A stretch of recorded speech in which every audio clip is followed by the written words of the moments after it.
in. Give me a second here. We'll get everybody online and we'll take a look and see what's going on. We have got a lot going on for this evening as we got two storm systems heading across the area.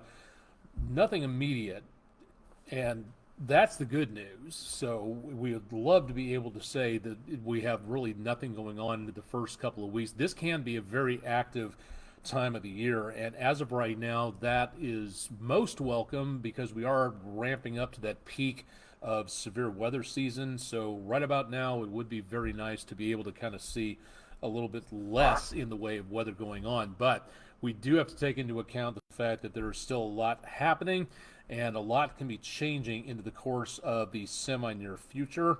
Make certain they got audio here. That sounds good. And a lot can be Okay, it's time to be quiet there on that one.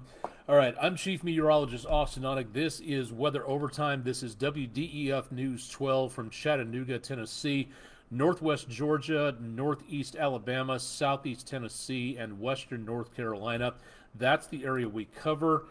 We usually do a lot more tonight where it comes to all sorts of other neat and interesting stuff. We'll try to sneak in some of that, excuse me. Still having a lot of leftover throat issues over the last couple of days after recovering from whatever that crud was. It was not COVID, good news on that, but still, it was something else. Below normal on temperatures today, no rainfall to speak of. We're behind for the year by about 2/3 of an inch. And as Andrew Harrison, my co-anchor, put it, we are on that upward slide for daylight, so we will be seeing more of that in the course of the next several days and weeks. Thanks to Cecilia King Photography for our West Shore, or pardon me, our Langley Roofing. That's kind of hard to get out of your one-track mind after so many years of saying that name. Thank you, West Shore Home, for being our sponsor. Thank you as well, Langley Roofing, for being our new sponsor for the weather window picture of the day. And again, sunset in Hickson is our shot there from Cecilia. Thank you very much for that one. If you've got pictures, again, please send them in to us. All you have to do is email them to us at pictures@wdef.com, or you can email them or set them on our web pages, social media, Facebook, X, and Instagram. Post them in the comments section, but please give us your name. If you don't want to use your name, say you want to be anonymous. And again, give us a description or a location as to what we're looking at there. That would really help people like me instead of making up something along the lines and getting it wrong or just coming up with a complete and total wrong explanation. On the SATRAD, we're showing again little, if anything, really happening here. The clouds finally cleared out behind that last cold front that moved on through, which is now off the East Coast. So it's been a dry, mostly sunny day, and it should be a beautiful night coming up, so it doesn't look like too much of a problem now. The way it looks is like this. Our latest cold front is well off the East Coast, and that's heading all the way out into the Western Atlantic, so we have not much going on there. High pressure in control, doing a good job of keeping things very dry at this time. Meanwhile, back to the west, we are looking at our new storm system. We're over here, and this storm system just off the desert southwest, moving into the plain states. It's going to tap into a lot of moisture coming in from off the Gulf of Mexico. So over the next few days, we will be seeing again the potential for more in the way of problems coming on through from this system here. Now that's number one. Looking all the way up to the Pacific Northwest, it may not look like it right now, but this combination of areas of low pressure way up this way, that is storm system number 2 that'll be making its way toward us into next week. And that one could have a lot more of a punch to it from the way it's looking. Short term, looking into the next couple of days, again, through tomorrow morning, some clouds, sunshine, frosty, temperatures in the mid to upper 20s. By Friday afternoon, more clouds, temperatures in the mid to upper 40s, lower 50s for highs. Our latest storm system starts to arrive overnight Friday into Saturday morning. That's where we see the potential of this moisture coming up from the Gulf of Mexico, and that's also where that moisture gets pushed upslope into the Appalachians and the Cumberland Plateau. We could be seeing the potential for some frozen precipitation there. That system kicks on out, but there could be some leftover raindrops as we go into Saturday evening. Not looking at a lot, but still a possibility. And some of that might linger into very early on Sunday morning, so that could be a bit of an issue there. High pressure coming in from the southwest, that gives us the potential of some very dry and stable air. The latter half of the weekend, Sunday, looks to be a lot better than the first half of the weekend. So if you have outdoor plans, see if you can shuffle them off till Sunday. And then Monday and Tuesday of next week actually look pretty good to begin with, as high pressure sits in place all the way on through into around the end of Monday. So at least the beginning of the week looks pretty good. And then we got storm system number 2 on the way. All right, now let me get to the forecast here and show you what we're expecting for next week. Storm system number 2 coming in through here. We start to see the rain late Monday, early Tuesday morning. Tuesday looks to be decently soggy. Maybe even with this, a little bit more of a signature here. It's a good possibility that we could be seeing some heavier amounts of rain, maybe some thunderstorms taking place in and around that area. It really is something at this point in time. Excuse me for taking my eyes off the camera for a second. I want to make sure that we're going live on Twitch. Wanted to make sure that that's out there. So we are for now. Welcome to everybody on Twitch and on Facebook Live. We go into the rest of Tuesday, looking soggy for next Tuesday, some heavy rainfall possible.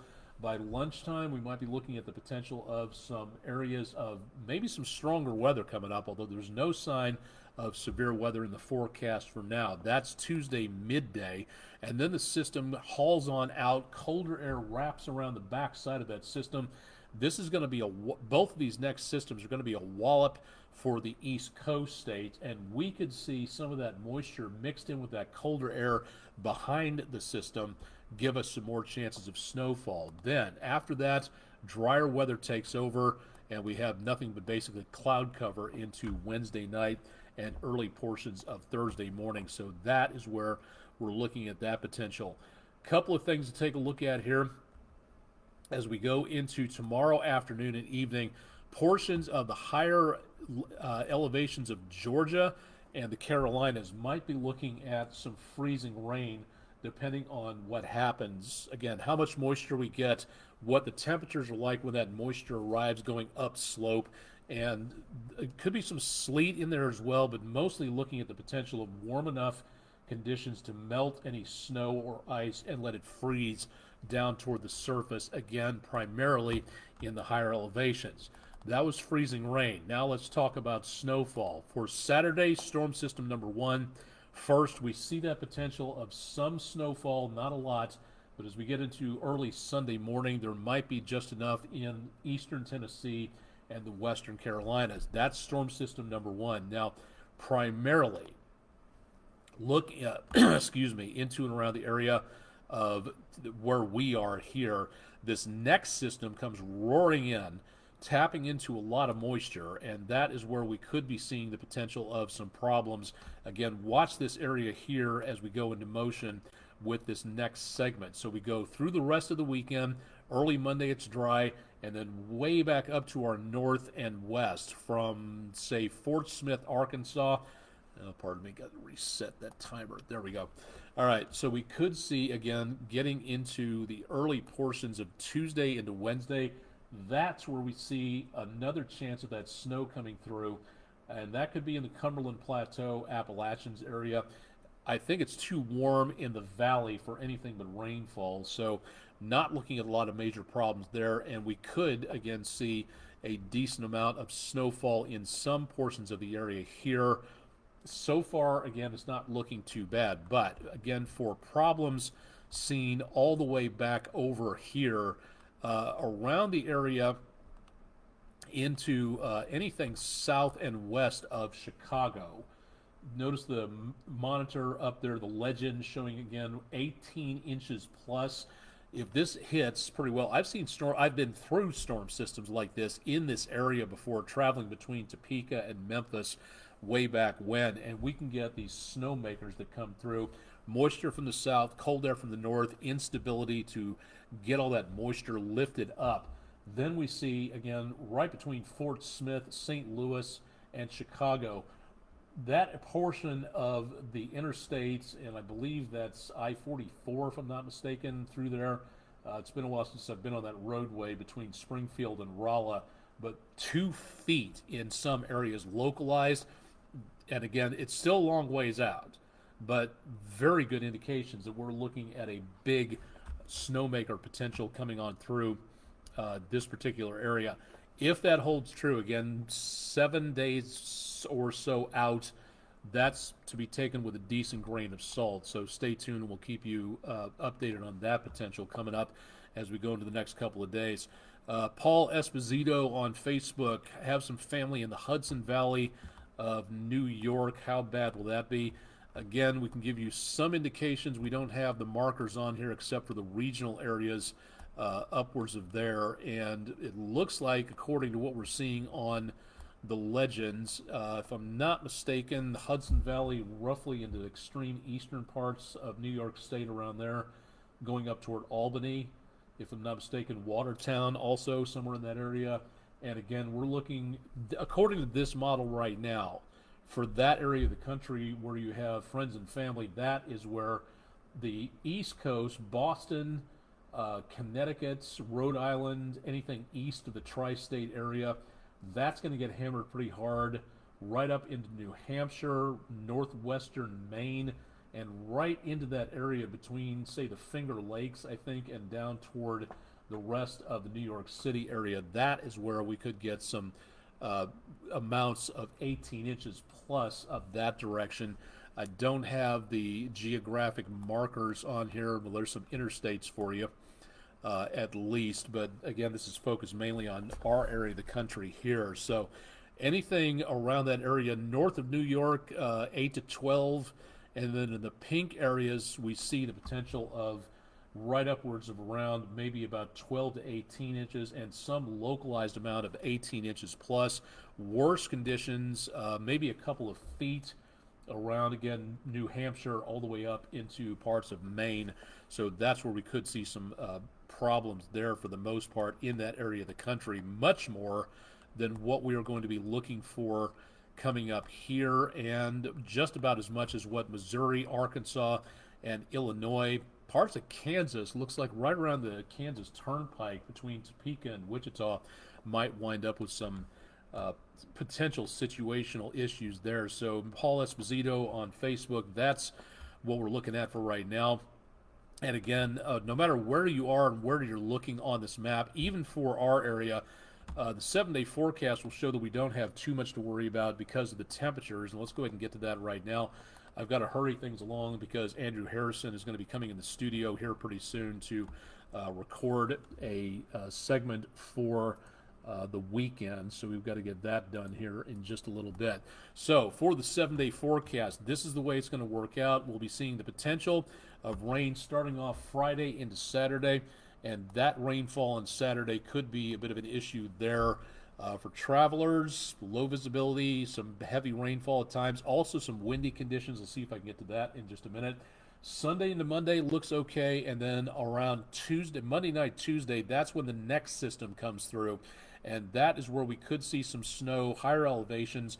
Most of the area with temperatures like these, we're not going to get any snow down toward the Tennessee River Valley. It really does not look like a lot going on, and doubtful we're going to be seeing too much of anything out there that's going to cause a lot of slowdowns, except for the rain and the wind. That is where we're looking for the worst conditions. So Friday night, Saturday for the most part, and Monday night into most of Tuesday, some very soggy conditions. Not looking at great numbers out there. Let me see. Andrew's not in the waiting room just yet, so let me see if I can get to the the wind gusts here into the next several days. This is going to be important as we go through the next about 24 to 48 hours. We've got the possibility of some breeziness taking place tomorrow evening. Miles per hour, wind gusts of around 30 miles per hour plus. So far, you got to get to 40 miles per hour before we get to a wind advisory. And then Saturday morning, as that system really lifts up into this area, we start to see higher elevations in the Cumberland Plateau area the worst back in the lower to mid, a few upper 30-mile-per-hour range around Scottsboro in Alabama. And then going well into next week, according to these computer models, we should start to see the winds pick up again lunchtime as that next system rolls in around lunchtime Monday. Then on Monday afternoon and evening, there's some 40-mile-per-hours coming in from Tennessee to parts of Alabama. Going even farther than that, again to about early morning Tuesday, winds in the Cumberland Plateau pick up to about the 50-mile-per-hour mark, according to this model, and that is definitely where we start getting into some wind advisory and maybe some high wind warnings taking place. Upper 40-mile-per-hour range, lower 50s, somewhere in there. We see again the potential for, so let me go back real quick because something just caught my eye. Just hang on 1 second here. If that is true, and it looks like it might be, as that system passes on through early Tuesday morning, yes, wow, okay, this is brand new. We're looking at 50 to 60 mile per hour wind gusts early Tuesday morning, and then again as that front continues. Okay, that's not what I want. Hang on. All right, so Monday night into Tuesday, things really ramp up, and then by early Tuesday morning, as that system begins to move through the area, you can see the wind shift lines, the strongest line passing on through there. The winds continue about the 50 to 60 mile per hour range through about Tuesday noon. We'd finally start to drop off a little bit, but we've got some still breezy conditions through Tuesday afternoon into and around Wednesday morning. Very strong sustained winds, and this could be again a lot of problems on the roadway. After that, everything begins to die back down again, and we see little if any problems going on into the rest of the week as that system kicks on out of here. So that'll be the worst of the worst activity for now. That should do it. This is going to be our foreshortened edition. Again, we got some recording coming up here in just a little bit, so we're getting ready for that in the studio right now. That should pretty well take care of it at this time. If you've got pictures, please send those in to us. Chip Chapman will have more on your forecast coming up bright and early on Friday. And again, seeing the big potential of those winds out there. If those wind forecasts hold true, we could be looking at some possibly dangerous conditions around here. Mountain wave events in this area of the country can be very much exacerbated by the land surface, and we can see a lot of problems out there regarding the wind speed. So that's going to be something to take a look at. The possibility of winter weather coming on through. Again, doesn't look like blizzard conditions, but higher elevations around here could get some slick spots and some slow travel. Again, that's 2 storm systems going into Saturday, and number 2 coming up next Monday into Tuesday. So please keep it tuned to News 12 for updates on what's going on. And of course, we'll have more details for you online, wdef.com/weather. And of course, Chip will have more on your forecast coming up tomorrow morning. Live and direct from downtown Chattanooga, I'm Chief Meteorologist Austen Onek. Stay tuned for more with News 12 throughout the rest of the next several days as both these systems continue to make their way through the area. Stay weather aware and keep it tuned also again to wdef.com/weather. Thanks for joining us tonight, and we'll have more for you as we go throughout the next few days.